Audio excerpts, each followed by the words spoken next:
안녕하세요, 지티윤입니다. 오늘은 지난 영상에 예고를 드렸던 대로 21년 신형 S1000RR과 2013년도 S1000RR을 비교해 드리기로 했었죠. 어우, 눈부셔. 우후. 장점 쭉 나열하고 단점 쭉 나열하고 이렇게 조리 있게 얘기를 안 할 예정입니다. 왜냐면 지금 제가 산길을 들어갔거든요. 그래서 멘트하랴 뭐 생각하랴 정신이 없어요. 자, 일단 생각나는 대로 떠들어 볼 거고요. 제가 지금부터 드리는 시승기는 지극히 개인적인 주관적인 생각이라는 거 염두에 두시고 시청을 해주셨으면 좋겠어요. Hey yo, GT윤? 자, 먼저 21년 스천 같은 경우에는 타이어 휠이 주조나 단조가 아닌 카본 휠로 되어 있어요. 그래서 굉장히 가볍다고 하거든요. 그래서 그런지 이게 바이크가 위빙을 해보면 위빙이 엄청 가벼워요. 이게 예전 바이크 같은 경우에는 조금 이렇게 힘을 줘서 내가 이동을 하는 게 있었는데, 지금은 뭐랄까 움직여 볼까 하면 이미 바이크가 이렇게 움직이고 있어요. 근데 이게 이유가 카본이기 때문에 그럴 수도 있고요. 지금 이게 새 바이크이기 때문에 앞 타이어랑 뒷 타이어가 완전히 지금 새 거예요. 지금 제가 적산 마일리지가 200이 안 되거든요. 그러니까 완전히 새 타이어라서 그래서 그런 걸 수도 있고, 카본 휠 때문일 수도 있어요. 자, 그 다음에 또 뭐가 있지? 이거 수천하면은 앞에 짝눈을 빼놓을 수가 없잖아요. 저는 원래 수천 디자인에 짝눈을 되게 좋아했었는데 그게 호불호가 그렇게 많이 갈렸다고 하더라고요.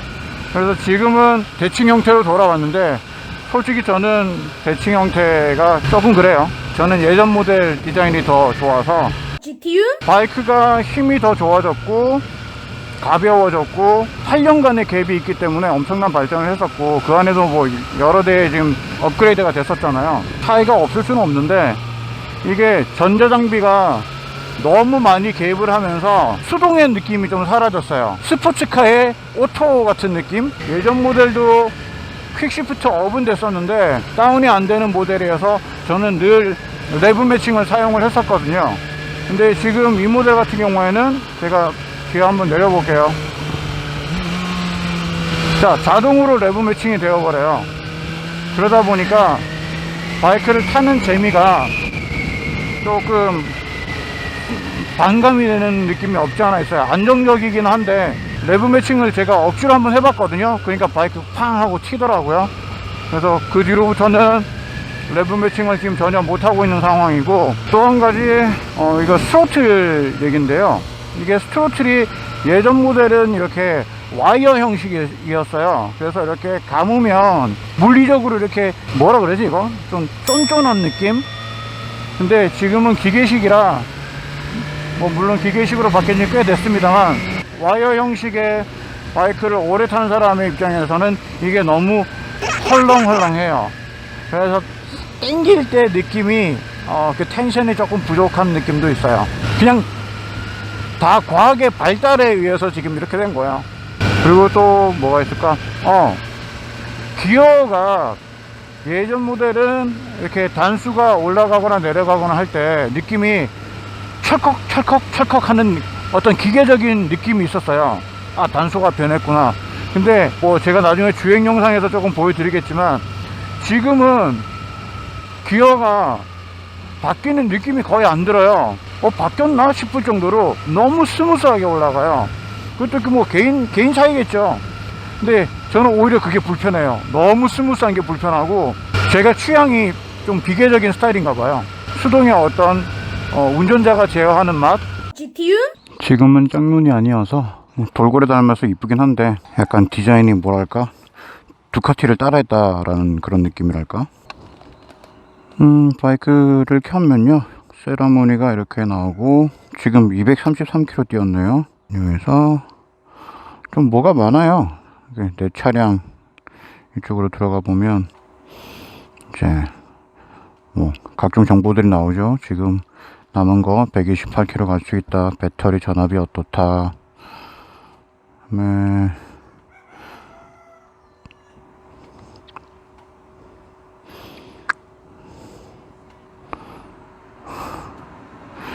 자, 771km, 토탈 1000km가 되면 점검 받아라, 뭐 이런 내용이고요.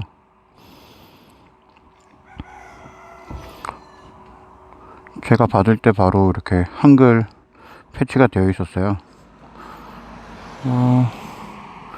스포츠 모드로 들어가면은 이렇게 계기판을 또 디자인에 맞게끔, 이건 랩타임 할 수 있는 거고요.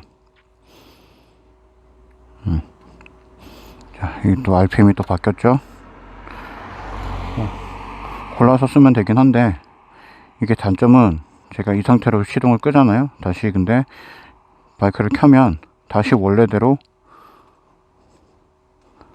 이 계기판으로 돌아와요. 그래서 일일이 그때그때마다 보고 싶을 때 바꿔줘야 되고, 내비게이션이나 이건 핸드폰하고 연동을 하는 건데 사용하지 말라는 얘기들이 너무 많아서 내비게이션 되지도 않는다고. 그 다음에 뭐 설정 들어가면은 뭐 여러 개를 만들 수 있게끔 되어 있어요. 되게 뭐 좀 복잡해요. 여튼 계기판 자체가 되게 전자식이고 커져서 좋긴 한데 조금 복잡하기도 하고.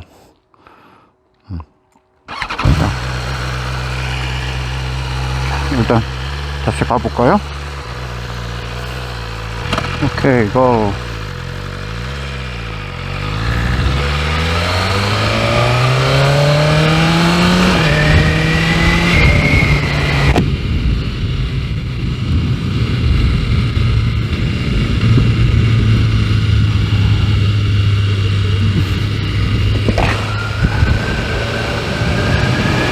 지금은 이제 풀배기가 법적으로 금지되어 있는 상황이기 때문에 지금 어플러가 순정 상태 그대로인데, 이것도 어떻게 보면 단점 중에 하나죠. 바이크가 너무 조용해요. 그래서 바이크 배기음이 너무 작아서 귀에 들리는 어떤 청량감, 이런 것들이 조금 부족하게 느껴지기도 해요.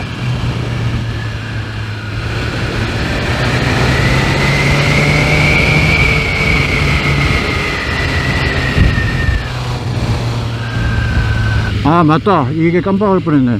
여기 제가 앉아있는 시트가요, 이 바이크가 M팩이잖아요. 레이스팩은 이거보다는 훨씬 더 푹신푹신하다 그러는데, 여기 지금 앉아있는 시트가 엄청 딱딱해요. 왜 이렇게 만들었는지를 모를 정도로 정말 딱딱해요. 그래서 저같이 이렇게 엉덩이에 살이 좀 많이 없는 분들은 조금만 타도 엉덩이가 솔직히 아파요. 그래서 농담으로 뭐라 그랬냐면, 저기 안경영 주사장님한테, 형님 이거 다음에 투어 갈 때는 나 방석 깔고 가야 된다고. 그 정도로 딱딱합니다. 진짜 아파요. 여기 오른손에서 제가 브레이크를 강하게 한번 딱 잡았다 떼면 이렇게 뜨잖아요. 그러면 바이크가 앞뒤로 안 밀려요. 자동으로 당기는 기능이 있는데, 저것도 아까 설정해서 수동으로 할 수도 있고 자동으로 바꿀 수도 있거든요. 근데 저는 자동이 불편해서 이제 제가 수동으로 바꿔놨어요. 꽉 한번 잡으면 풀리고, 그러면 움직이겠죠, 바이크가. 그리고 꽉 누르면 잠겨요, 이렇게. 그럼 제가 브레이크를 안 잡고 있어도 밀리진 않아요. 아, 엔진 열은 뭐 여전하구만. 어마어마하게 올라오고 있습니다, 지금.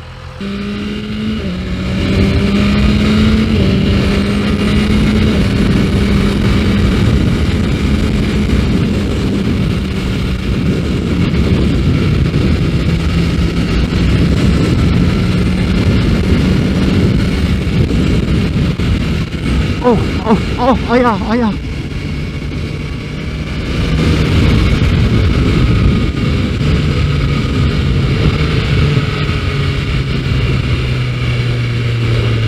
자, 그럼 설명 다 했나?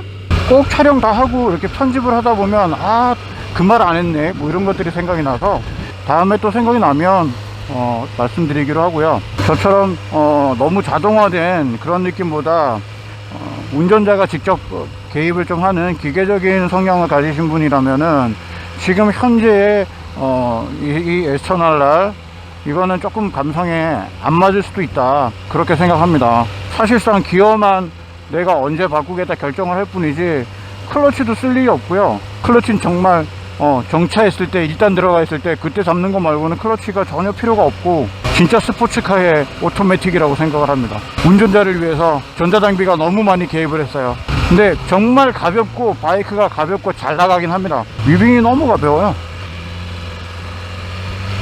윙.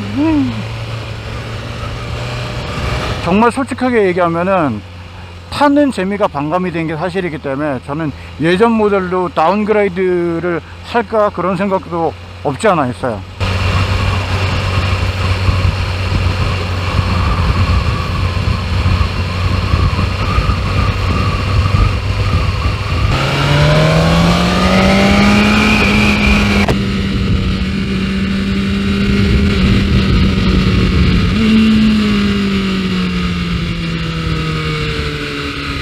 자, 오늘의 주관적인 결론.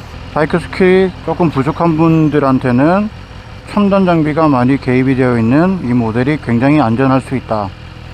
하지만 수동에 익숙해져서 조금 타는 재미를 원하시는 분들한테는 너무 단조로워서 재미가 없다.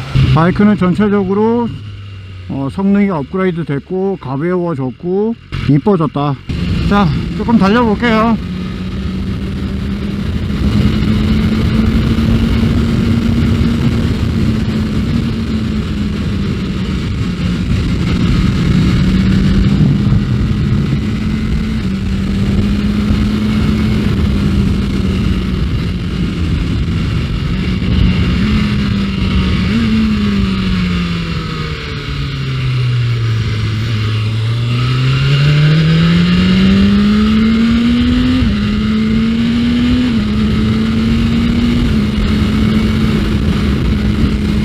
아야!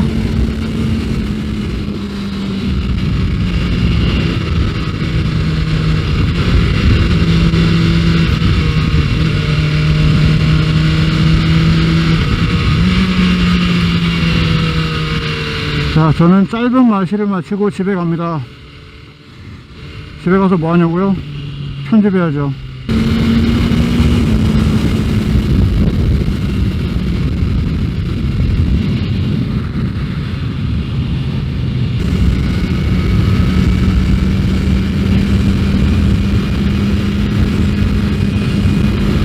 구독, 좋아요, 알림 설정은 필수!